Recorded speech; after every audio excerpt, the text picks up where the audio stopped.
Located in the southern portion of the United States, mainly in the state of Texas, is an unusual sighting. First seen by a man and his group of friends while taking a trip out to see the river located on his property. The group had a few drinks and a few stories were shared as they walked to the hangout spot on the riverbank. It was a dark but clear night, though in Texas, that could change in an instant. The area was layered with thick groves of trees.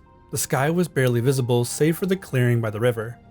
Moonlight cast a silver glow across the four friends, and without it, the night would be inescapably dark. One of the men of the group was telling a story while sipping his beer. He suddenly stopped and gave a quiet exclamation. "Holy crap," he said.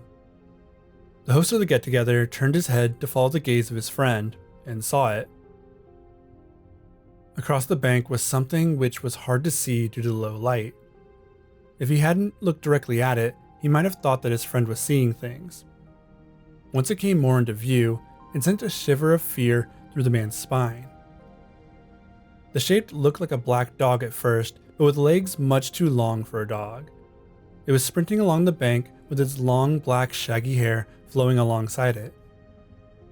The man's friend shone his flashlight on the creature and turned to look at them. It had a long, dog-shaped face, but with huge eyes that reflected the light back at them. It stared at them momentarily before running towards a wall of rock and scaling up it with ease. The creature had to have been 15 feet tall or more, but it was hard to judge at the distance they were. The group, after regaining their composure, ran back to the house. They discussed what they saw and decided they all saw the same thing. No one argued over the details, as it was unmistakable in their combined recollection. They didn't know what to call it, but soon the name came to the man as he was retelling the story online. The creature was to be called the Stiltwalker.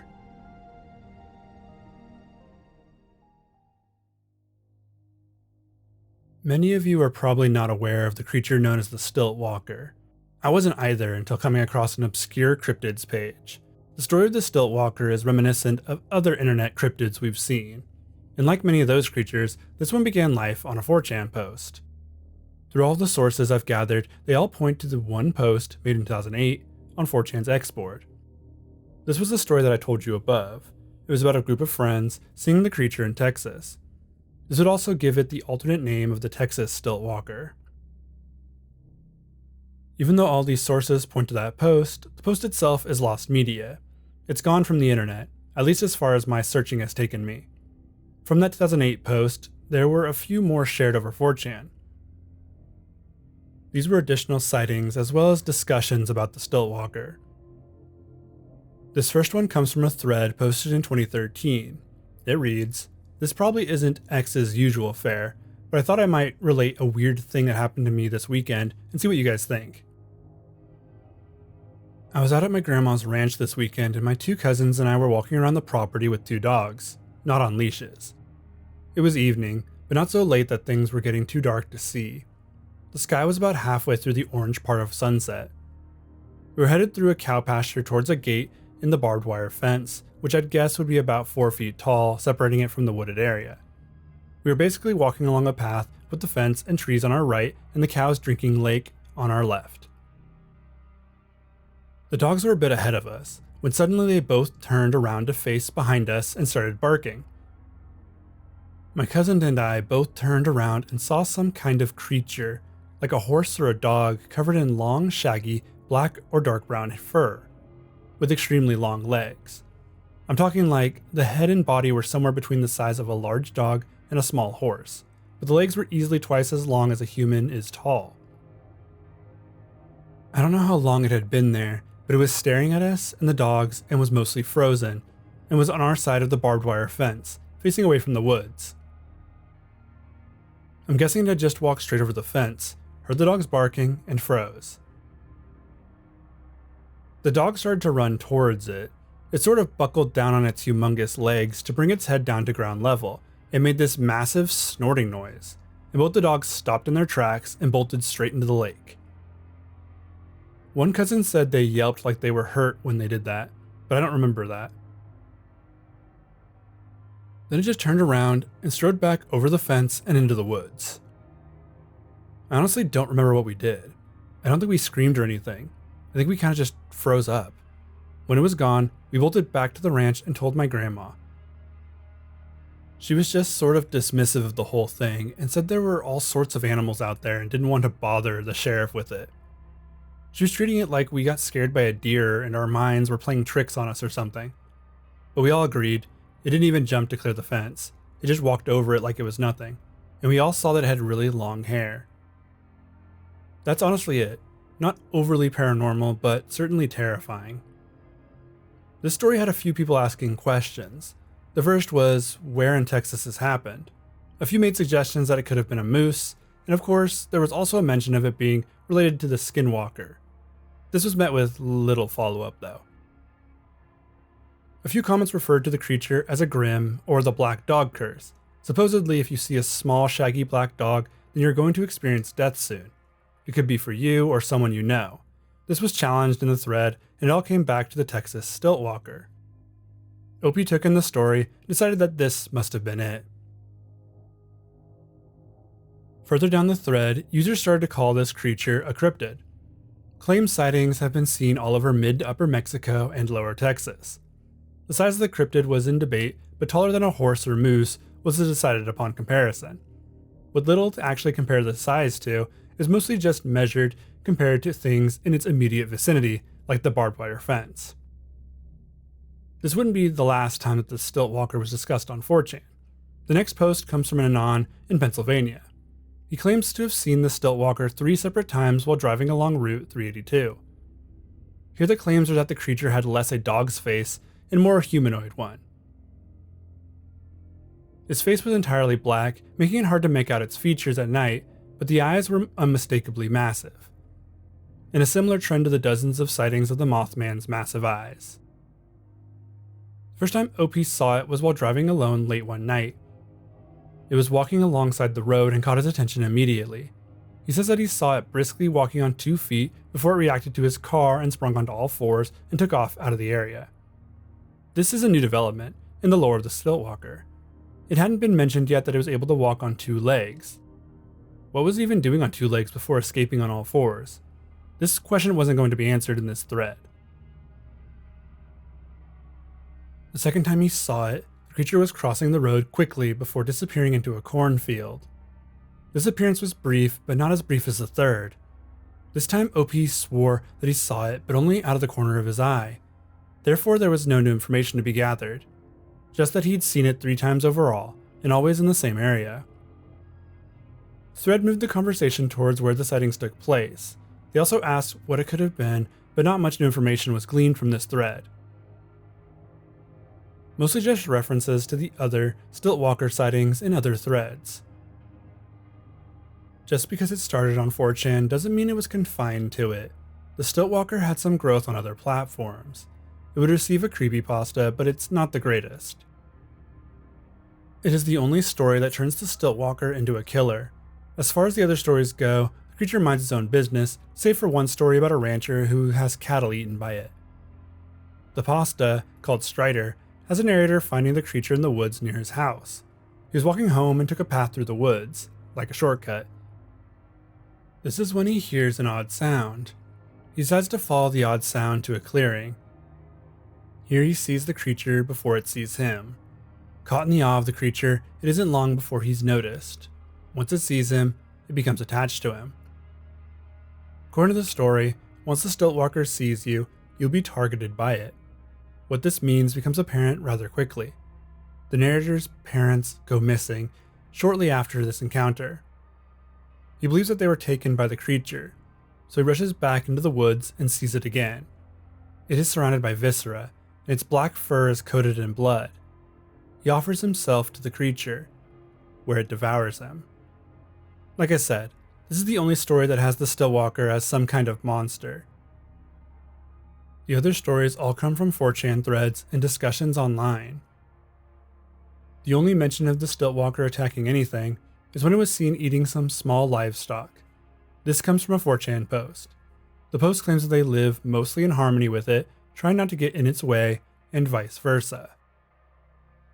So with that all said, what is the Stiltwalker? It could be a cryptid, an unknown animal that has somehow avoided detection for so long. It's not so far-fetched, as animals thought to be extinct are discovered often enough. But it does seem unlikely with the locations and the sources of these sightings. So is it a creepypasta monster? No, it was used in one creepypasta that hardly makes it one. The Mothman was also used in a creepypasta, but it isn't considered one either. It's more or less just a piece of internet folklore, a story created by someone with the sole intent of sharing it online. The reasons for this don't need to be crazy. Just wanting to entertain others is reason enough. With its origins being 4chan, the Stiltwalker is a perfect example of a monster born from the internet. The internet is a treasure trove of horror content. The further in you search, the more you're likely to find. That is, if you know where to look. I have found quite a few internet-born monsters in my time here on YouTube, but I really wanted a place to share all of my findings on the creatures that stalk the web. These are our campfire stories. It's a giant communal campfire where anyone and everyone is free to walk up, throw some wood on the fire, and share a story. These stories come from all parts of the internet. Old forums, 4chan, Reddit, and YouTube. Some even come from personal blogs and video projects. Every ghost or monster story shared online gets added to the communal history of the internet. We all together are creating something special, something intrinsic to the fears we all share. We are creating monsters everywhere online. Let's take a look at what other creatures the internet has created for us. What other monsters are born from the internet? Hello friends, real quick, this video is sponsored by my Patreon. I've been doing a lot to revamp the Patreon experience by not only giving you early access to videos, I also have exclusive videos only available to my Patreon subscribers. This series is called Nightmare Fuel, and it covers the typical stories I usually cover, but in shorter format. So like 10 to 15 minute videos about similar topics that I cover here on my main channel. Also, every person who donates can send in a video topic request to be covered on Nightmare Fuel. I'll be uploading one video per week, save for weeks where I upload a video to my main channel. So that's 3 to 4 new videos per month, depending on scheduling. You'll also end up getting other behind the scenes content as well as scripts. So if you're interested in exclusive content, hearing your name read at the end of the video, or other goodies, please check me out on patreon.com/realsacrow. Thanks everyone, and now let's get back to the content. One of the best places to find new and interesting internet-born monsters is from a website that hardly needs an introduction, the SCP Foundation. The SCP Foundation is a website that hosts a giant collaborative world where monsters exist and the world is on the brink of destruction just about every day. The SCP Foundation, SCP standing for Secure, Contain, Protect, is an in-universe foundation that captures and catalogs SCPs. The SCP Foundation started from a single entity posted on 4chan in 2007. This was SCP-173, the sculpture, and you've likely already seen it before. This SCP was not only the first, but also the most well-known. It appeared all over websites like Twitter and Reddit. It even became the face of a bunch of the SCP video games back in the early 2010s. 173 may be the first SCP ever created, but it's not the one I want to talk about. I want to talk about an SCP that might just be as important as 173, and is easily one of my favorites. Tonight we're discussing SCP-096, also known as Shy Guy. Let's start with his description on the SCP Wiki first. SCP-096 is a humanoid creature measuring approximately 2.38 meters in height. Subject shows very little muscle mass, with preliminary analysis of body mass suggesting mild malnutrition. Arms are grossly out of proportion with the rest of the subject's body, with an approximate length of 1.5 meters each. Skin is mostly devoid of pigmentation, with no sign of any body hair. SCP-096's jaw can open up to 4 times the norm of an average human. Other facial features remain similar to an average human, with the exception of the eyes, which are also devoid of pigmentation. It is not known yet whether SCP-096 is blind or not. It shows no signs of any higher brain functions, and it is not considered to be sapient. SCP-096 is normally extremely docile, with pressure sensors inside its cell indicating it spends most of the day pacing by the eastern wall. However, when someone views SCP-096's face, whether it be directly, via video recording, or even a photograph, it will enter a stage of considerable emotional distress. SCP-096 will cover its face with its hands and begin screaming, crying, and babbling incoherently. Approximately 1 to 2 minutes after the first viewing, SCP-096 will begin running to the person who viewed its face, who will from this point on be referred to as SCP-096-1. Documented speeds have varied from 35 km an hour to redacted kilometers an hour, and seems to depend on distance from SCP-096-1. At this point, no known material or method can impede SCP-096's progress. The actual position of SCP-096-1 does not seem to affect SCP-096's response. It seems to have an innate sense of SCP-096-1's location. Note, this reaction does not occur when viewing artistic depictions. See Document 0961. Upon arriving at SCP-096-1's location, SCP-096 will proceed to kill and data expunged SCP-0961. 100% of these cases have left no traces of SCP-096-1. SCP-096 will then sit down for several minutes before regaining its composure and becoming docile once again. It will then attempt to make its way back to its natural habitat.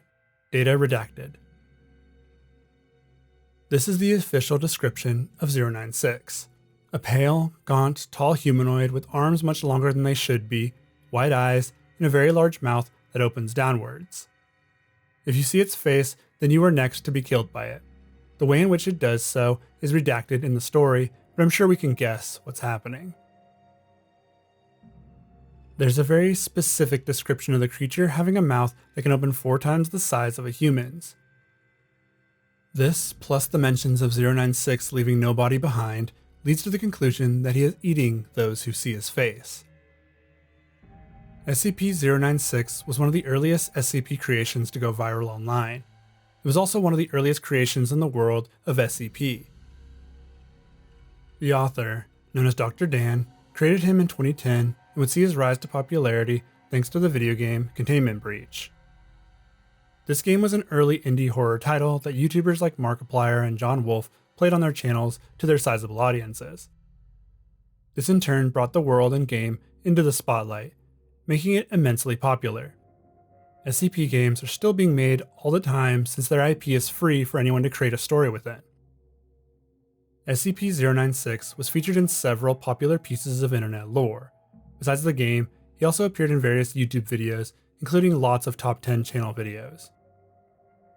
He received the meme treatment as well, but the game was really what brought him into the mainstream. There was another story related to 096 known as Incident 0961-A. This is a report attached to his file on the wiki. This story showed off what the creature is capable of. In it, 096 has broken containment. There was a new technology that scrambled the face of 096 to all who viewed it, only it didn't work. He still killed all who saw his face. This included 90% of personnel who were in the room during the breach. 096 mauled and ate them all, but this isn't where he stopped. He tore off through the building and escaped. He ran through the streets, taking full-on sniper rounds to his legs. Nothing they did stopped his progression, or even lowered his speed. He ran as fast as he always did when chasing a victim. 096 raced down an interstate, knocking over semis and cars along his path. Any who saw his face met the same fate that awaited the victim he sought. He could not be stopped, but they kept trying. Finally, he caught up to his target and went docile again afterwards. The one that he'd been chasing was a semi-pro mountaineer. He'd taken some photos while on a trip, and while looking over one of his photos, saw a strange patch of snow in the background. Nothing more than 4 pixels of space in the photograph. This was SCP-096. In the moment he saw his face, even if he couldn't recognize it as such, he was a dead man.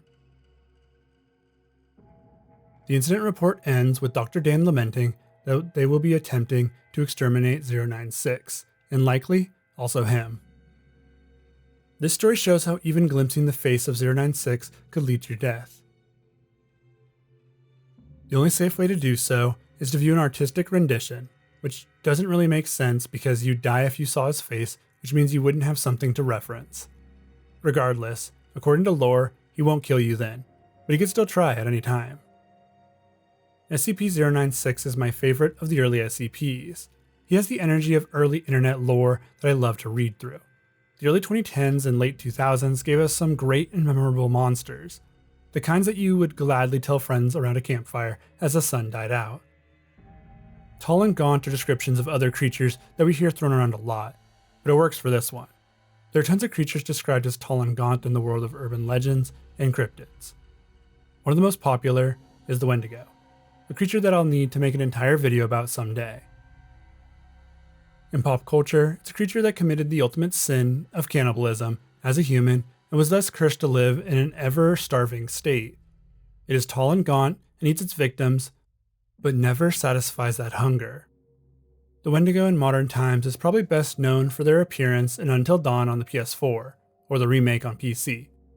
There are several other creatures where the design could have been inspired though. Perhaps it could be the Rake, but mostly for the gaunt portion. There are many different inspirations for 096 that we could pull from, all over fiction and various urban legends. Aside from its inspirations, SCP-096, as one of the earliest SCPs and one of the most popular, has plenty of its own lore that is spread all across the internet. For starters, we have multiple origin stories created by users. Since the SCP Foundation has no canon, any of these origins can be true. All of them can even be true at once. It's just how the Foundation works. One of the earliest origins is that SCP-096 was once human. He used to be a boy who was made fun of and bullied for his ugly face. Though the origin story just claims that he was ugly, he was relentlessly bullied. This broke something inside of the child, who would grow into a monster, one that hid his face at all costs. The actual reasoning for the creation was from the stress of life. This would mean that he was created from his circumstances, and there could be more out there. More than one 096 would be enough to stop bullying altogether. This is, of course, only one of the possible origins, as everything in the world of SCP is technically canon and not canon at the same time. There are more origins to look over. There's also an origin story that involves an introverted Korean man. He worked at a large and famous company, but had an extremely low self-esteem. He thought so little of himself that it put him into a depressive state. During this time, there was a new girl who started working at his company. She was pale and skinny, but he thought she was pretty. He started having dreams about the two of them being in a relationship, which brought him temporary happiness. Until one night, he dreamed about finally embracing her. He was so happy, but during their embrace, she pierced his skin and turned into a monster that covered him fully. When he awoke from his dream, he had transformed into a monster. He had become 096. This origin takes a similar approach to the other, where something turns the person into a monster. Both stories also had a character going through an emotional turmoil of not wanting to be looked at. This plays heavily into 096's file, with the difference being the former was being bullied and the latter had a strong internal struggle. An inner versus outer struggle was the main difference between these two origin stories. Even without an origin story, 096 is a tremendously popular and terrifying entity, a weaponized unstoppable monster that kills and possibly eats anyone who gets in its way.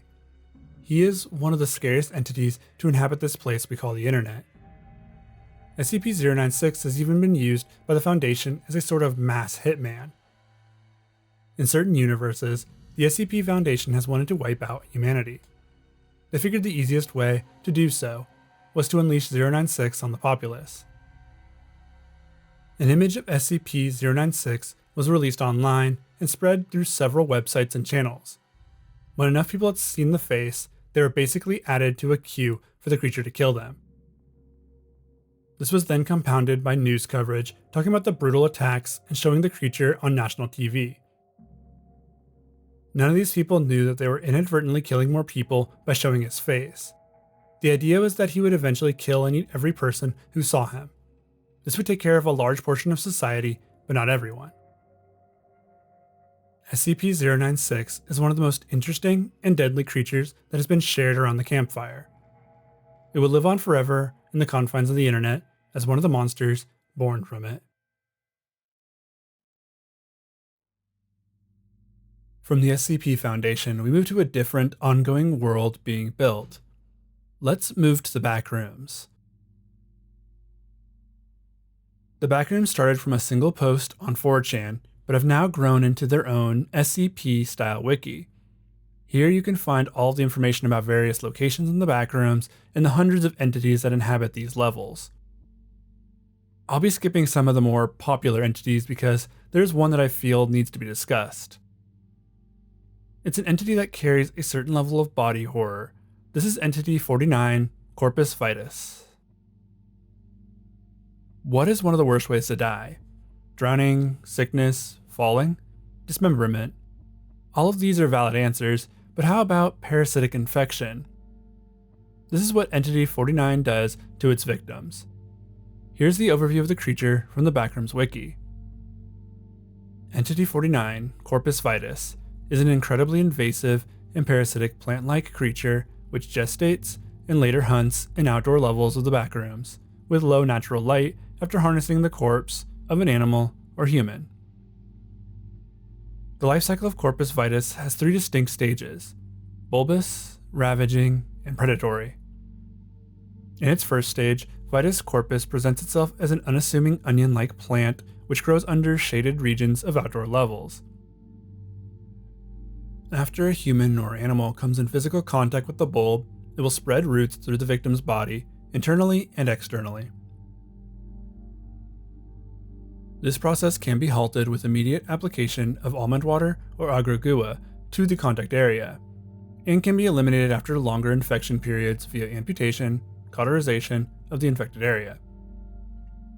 The final stage of Corpus Vitus life is marked by the death of its host, allowing the plant to reanimate the corpse and begin the process of executing and absorbing living creatures to increase its size, entirely enveloping the original host and slain prey in brown-green vines. Corpus Vitus spends the rest of its lifetime laying Corpus Vitus bulbs and hunting and absorbing prey, allowing some specimens to grow as large as train cars, and transforming itself into a monstrous conglomerate of rotting corpses and thick vines.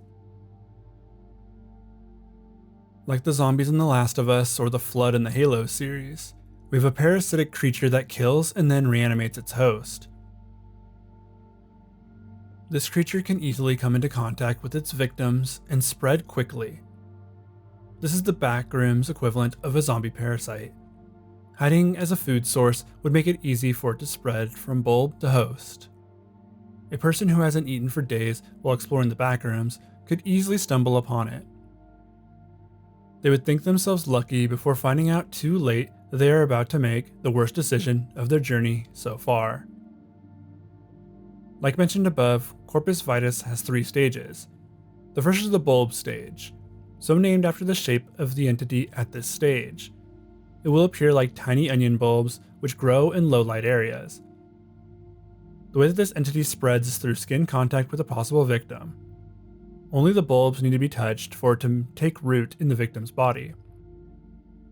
There's a name for this sick feeling that the victim feels after direct contact is made. It's called Corpus Vitus ravaging sickness. If the affected area is cleansed fast enough, then it doesn't seem to be so harmful. But a key feature of this stage is that it looks like an onion bulb, or more accurately, it looks like food. Someone who is starving might just take a bite of this parasite. If it is ingested, there is no cure. The person that ate it will always die a horrific death and become a parasitic zombie. The wiki does not mention what happens if you were to kill the infected person at this stage. Whether Corpus Vitus would be able to still grow within the deceased body is not known at this time. It likely still could though, so maybe burning the body would be the only safe way to exterminate an infected person or animal. This brings us into the second stage, known as ravaging. This stage is where the victim will start to notice symptoms of their infection. The first of which is numbness in the affected area. This can take up to 2 days before the affected person starts to notice. This then leads to loss of muscle and joint function. If ingested, I imagine the process would be much quicker. The whole process is very painful and highly unpredictable. One person can be fine for up to 5 days, while others feel the effects almost immediately. The pain levels do not change person to person, and it's still considered abhorrently painful. Corpus Vitus is trying to shut down the victim's body to assume full control of it. It needs to grow throughout their insides so that it can progress. This means that it takes root from the area of contact and grows vines throughout the rest of the body, intermixing with their nervous system, following veins, and eventually making their way to the brain. The process of vine growth leads to a feeling of bugs crawling under the skin. By this time it is too late for treatment, especially if the affected area was on the neck or face. Soon there will be tiny vines and leaves growing out of the orifices of the body, as well as in newly formed breaks in the skin.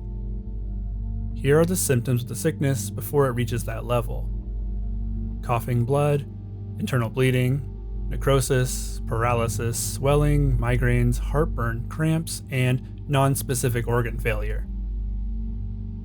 These are pretty severe symptoms for any sickness, but deadly in this case. The parasite is moving throughout the victim's body and shutting down vitals as it does so. The parasite likely needs the victim to die slowly, so that it can use its body to go into its final stage. This secondary stage starts around 1 to 2 days and ends around 9 to 10. This means that a little over a week's time is needed to fully spread throughout the body and kill the victim. Then they are ready for the final stage. It is called the predatory stage, and here's where the creature comes into its own. At first, it'll continue to grow into vines outside of the host. These vines will come to fully cover the corpse of its host until there's nothing left of them. It will devour the remaining organs and skin that it hasn't had the chance to yet. Those vines I mentioned before will grow from the mouth mainly and go through the easy to break through areas of the body, including the chest and neck. Once the host's body is completely covered, then it will use their ligaments to begin hunting prey. It is called the predatory stage for a reason. It will attack and consume smaller prey into its body, growing as it does so. This leads to older Corpus Vitus becoming larger than their younger counterparts. The prey in question can be anything from animals to people. It doesn't discriminate against its food source. The larger the prey, the more it will grow as their victims are absorbed into their mass of bodies and vines. Eventually, the creature will grow its own ligaments to stand on. They will be made from vines and the bones and bodies of those they have absorbed into their being.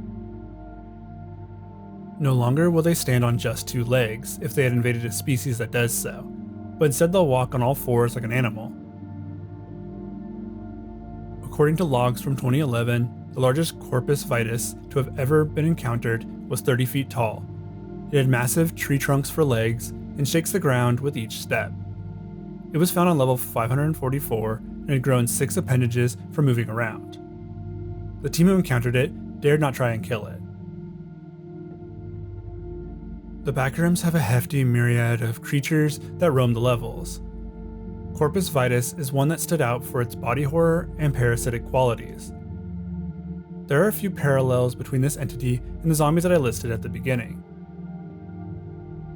The fungi zombies of The Last of Us are the closest comparison I can think of. It doesn't mention anywhere if they're a smart or higher thinking entity. I assume this is due to not being able to get too close to study them. This means they're not quite like the Flood. The Flood requires a brain in their hosts. They also create a hive mind from a mass of bodies, which isn't mentioned to be a feature of the Corpus Vitus. I imagine these creatures can live as long as they find a new host to consume, thus making them basically immortal. Nowhere does it say that they are, but with the ability to consume and grow seemingly forever, it does feel like that's an option. There are a few depictions of these creatures available on the wiki. The different stages would have completely different forms. A simple onion wouldn't look out of place in the dirt, while a walking, bloated human or animal with vines protruding would make it easy to see. This is the body horror that I love to find during my excursions into the internet. The Corpus Vitus are merely another monster born from the internet. In 1961, my friends and I were about 11 years old. We were camping with my father down by the old brook just outside of town, the day after a horrible storm had hit. It was inside of a large forest made up of mostly evergreens in Western Ontario. My little sister, Marcia, had gone off exploring. She was only 6. My friends and I were right behind her before one of my friends got the leg of her overalls caught in a fallen branch that looked like it came off of a lightning-struck tree. It cut her leg open pretty badly and she started crying, but I knew that if my sister kept going, she'd get lost. I told my other friends to go back to the campsite and get my father to help them. Meanwhile, I chased after Marcia. I called her name. I didn't know where she had gone to. I was eventually getting desperate and could hear my dad and the other girls shouting my name. I even heard my brother looking for me and calling me, but they were all far behind. I remember turning around to tell them I was okay. Then I tripped backwards and fell into a puddle. I was soaking wet, and when I stood up, my nose was suddenly filled with this nauseating stench. It was like the dead porcupine my Uncle Jim had found under his porch in the summer of '59. It was sickly sweet, but salty like sweat. Suddenly, I felt Marcia grappling my dripping wet hand. She said something that sounded like Seedeater, almost like sedate, except with an E sound instead of an A sound and an R at the end. She kept repeating it, and I didn't know what it meant. It sounded like baby talk to me. I can remember asking her what she was trying to say, and she pointed towards a dark cluster of trees just beyond the puddle. I heard a slow rattling noise, and between the trees stood this dark figure. It had something like a beak, but I couldn't tell if it was part of its face or a mask. It was gripping the tree bark with its long, winding fingers. It cocked its head to the side and began twisting its long limbs in a sort of dance-like manner, as they hung from its shoulders. I screamed, turned around, and ran with Marcia back to the campsite. We never told our father what we saw. Marcia recently passed away due to heart problems. I never talked to her about the incident since. I only specifically remembered it, as of late, from finding a diary entry from that camping trip, though I can still sometimes make out the face of the thing in the woods during my nightmares. I think it's one of those sights that personify childhood fears of boogeymen. In the diary, I called it the Seedeater, which I guess is the best way of translating Marcia's babbling. I wonder if it ever came back in her nightmares too. In April 2010, this letter would be posted to a blog titled Seedeater Experiences. This was a series of recollections and an ongoing investigation into a creature called the Seedeater. A man named Cliff was posting all of his findings in a blog and vlog updates. In the first blog entry, he regrets to inform the readers that he unfortunately has no images to go with the Seedeater just yet, but hopes that someone will send some as he posts updates. The next update was posted the same day and was a similar story to the first. This time, however, the letter came from a man named Nolan who actually saw the creature up close. This is how he describes it in his letter. I crept around the outside of the store and into the dense shrubs and trees that the shop backed into. Something immediately caught my attention. A man-like figure bobbing its head up and down in the upper branches of a tree. It was grunting, and in the fading sunlight, it almost looked like it was dancing or eating something. I started to back away, but it suddenly dropped out of the tree and stood in front of me. It smelled horrible, like a garbage can full of rotten food. When it stepped out of the shadows, I saw its face. It was kind of raggedy looking, but shrunken and stitched. It made me think of Frankenstein's monster with like a sack or something draped over its face. and it breathed through a tube for a snout or beak. This story is starting to paint a picture of the creature. It had a bird-like face, we know from the first post. This one claims that the face looked like it was stitched together. As the post said, it made me think of Frankenstein's monster. The poster ends this recollection with a promise of sending in drawings that he'd made of the creature as it haunted his nightmares growing up. The next post was uploaded again on the same day, and Cliff explains that he was posting these in a clump to get a baseline for what this creature was and what he is looking for. The next post gives us the final descriptor of the Seedeater. This comes from a letter from a man named Dominic. Its face had a long nose that was covered in like a cloth. It only had one eye, and it was empty. The Seedeater was wearing a mask, had one eye, had spindly fingers, and long limbs. This was the full description of the Seedeater that set a base for what it looked like. Though many of these reports had no idea what it was or what it was doing there. It just appeared and scared everyone who encountered it. The only sighting we got of it doing something was in the second story, where Nolan thought that the bobbing head of the creature might mean it was eating something. This is when Nolan followed up with his promise of drawings. These are the first drawings of the Seedeater, looking like they had been drawn by a child. Well, they had been, according to Nolan, something he'd drawn shortly after his sighting. You can see the stitching in the mask, the single eye hole, and what appears to be its location in the trees. A place in which the Seedeater will be seen often throughout this story. You can also see why they would say that it had a bird-like appearance. It's overall quite an unsettling design. Another few updates were posted. Each of these was sightings of the Seedeater. The first from Hugh. States that his son saw the creature while trying to catch frogs by a pond. This would be the first time someone mentioned the creature being seen near water. The description from the child also claimed that it was faceless. The next update was titled, as it should be, Huge News, Bad News.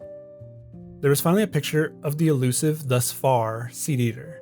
Unfortunately, most of the pictures had been lost in a flood at the house of Jake and Patricia. They were the ones who had a small collection of images that they had collected over the years. This is the only picture that survived. Jake and Patricia were people who had also wanted to know more about the Seedeater. They did their investigating during the pre-internet era, so they had a much harder time compiling everything. Of course, they left what they could to Cliff. The unfortunate water damage to a lot of their research didn't deter him from continuing his investigation. There was another valuable piece of information gained from this source. The image didn't have a name, but it did have a location. It was taken in Winnipeg, Canada. This just so happens to be the city where Cliff lives. This brings me to the unfortunate part of the story. The vlog portions are entirely lost media. There were several vlogs attached to the blog during its initial run, but the videos are all gone now. There are comments from 2011 saying that the videos had been set to private. I'm not sure why this happened. Maybe it was part of the narrative. The next post was something scavenged from the internet. It was a snippet of a story taken from a website called My Life is Creepy. It was an old forum where people would post creepy stuff that happened to them. The website is completely gone now, save for some scrubs from the Wayback Machine. The OP talked about seeing a strange anteater mask wearing thing watching them from the edge of the woods. It creeped them out. Now, this story wouldn't be that interesting on its own. The fact that it came from a now dead website is interesting, but what really got my attention was the comments. Specifically the second one. It says, Cliff Howry, you are altering the course of this hunt. Do not do this. It was written in all caps at the bottom of the page. Could someone be trying to cover up the investigation? Or does someone not want him to go off script at all? It's a worrying message, but it could mean literally anything. It could even just be a random internet user trying to have some fun. The next post would be something that was incredibly useful to the investigation into the Seedeater. According to the blog, there was a post on the X Paranormal board on 4chan that presented a set of rules that were called ordinances. 1. There's to be no recollection of its hunt, for it is its fuel and provocation. 2. There's to be no interruption of its hunt, lest the hunt be turned upon the interrupter. 3. There's to be no attempt at avoidance of the determined hunting. 4. There's to be no scrutiny of its victims, their vanishings, or their demise. 5. There's to be no graphical representations which imply its actuality or intentions. 6. There's to be no collective of evidence for its actuality or intentions excluding this set of prudently expressed ordinances. 7. There's to be no intended confrontation. There was also a message attached to these ordinances. The breach of any ordinance specified above will, without reasonable doubt, alter the course of its hunt. This presents a clear and present danger to the breacher. The hunt shall not be disrupted under any circumstances. It is to be made clear that there is no method of permanent evasion. It is also to be made clear that there are no exceptions to these ordinances outlined in the document. These rules also had an image attached to them. This image looks to be a piece of paper with the rules written on them, but also splattered in blood. Written over the top in the same blood is, "It eats them." So not only is there a factor code of conduct when it comes to understanding what the Seedeater is, but now we know what it does. The Seedeater eats people, or at the very least, those who go digging in too deep. This idea was expanded with a warning that Cliff would receive for his meddling. It wasn't just a warning, it was also a story. An unknown person sent Cliff a long email which started with the understanding that Cliff would be in danger if he kept the sight up. He would trigger it to hunt. This is what it says. We can't know exactly when it began, but we know that its cycle, the hunt, doesn't stop for anyone. The ragface goes after children. For a while, we didn't know why it chose them instead of adults. Initially, we supposed that it was perhaps the general strength of adults could overpower it. After all, it is rather frail and bony. Then we began to wonder why it never attacked the old folks' home. In fact, it completely avoided that building for all anyone knew. We eventually came to the conclusion that it needs children, preferably before they reach puberty. This assumption was reached by my colleague, Richard. His comments weren't well received by most of us. It seemed too soon to be discussing that after the recent arrest of a child molester in our neighborhood. Nevertheless, Richard's assumptions seemed to hold true for any known piece of information regarding the rag-faced man. Most of the children had given their testimonies dating back to when they were in the age range of 6 to 12 years. A few older and a few younger. Finally, we got a confirmation. The Seedeater targets children. It was for dietary issues, according to the email. Not only that, but there were people who knew about it. They were the ones who laid down rules to keep it from eating anyone else. They even told moms in the neighborhood to avoid a specific park. Morgan Playground opened into the woods, but there was a fence nearby. Like that could stop the creature. Parents would be warned against leaving their children unattended near the park or the woods. It only needed a second before it would take them. The email continues into a story about two kids who went to the park long after it had been abandoned. In the 90s, two boys named Ben and Brady ventured into the old park to vandalize it. The area had been abandoned, but just about anyone could walk into it and hop the fence that led to the woods. Around 5 p.m., there was a screaming reported near the woods. Rescue vehicles were there shortly after with their sirens blaring. No one knew what was going on, but Richard was making a scene and saying that the noise would agitate the creature. This was all happening just as Brady exited the woods. He had scratches all over his face and body and carried a bloody baseball bat. Ben was never seen again, and Brady refused to talk about it. He to this day is the only person known to have escaped an attack by the creature. Cliff's next couple of posts are slow, but he's complaining about night terrors and sleep paralysis. These will continue to be a recurring problem moving forward, each and every time he sees a Seedeater at his window, breathing haggardly against it. The blog would continue on with sparse updates about sightings of the Seedeater. but it wasn't until September the next big update would drop. Cliff was in the hospital. He'd been attacked by something. He had damage mainly to his face that required stitches and time to heal. He couldn't talk, so the blog was being updated by his brother. It was some time before Cliff came back with an explanation. The Seedeater had found him, or rather, he'd found it. He followed a strange noise into the woods and was attacked shortly after. The creature didn't kill him, but instead spoke to him. He was told that he was the Harbinger. Cliff had no idea what this meant and didn't have time to think about it as he next awoke in the hospital. His brother found him in the woods and killed the creature. This would be a great piece of evidence, but the bag where the body had been stashed was only full of leaves when they checked it. There isn't an ending to this story. The blog would be abandoned shortly after. The last post was about a sighting in Germany, and the person wishing the best for Cliff. It's a lackluster ending, but one that I prefer to knowing too much about the creature. Let's keep some of the mystique of it alive. The blog was only mildly popular when it started in 2010 and gained a bit more popularity before ending in 2012. Sadly, all the side media around it has been scrubbed from the internet. It kind of works with the story though. The less people know about the Seedeater, the less likely it is to go on the hunt again.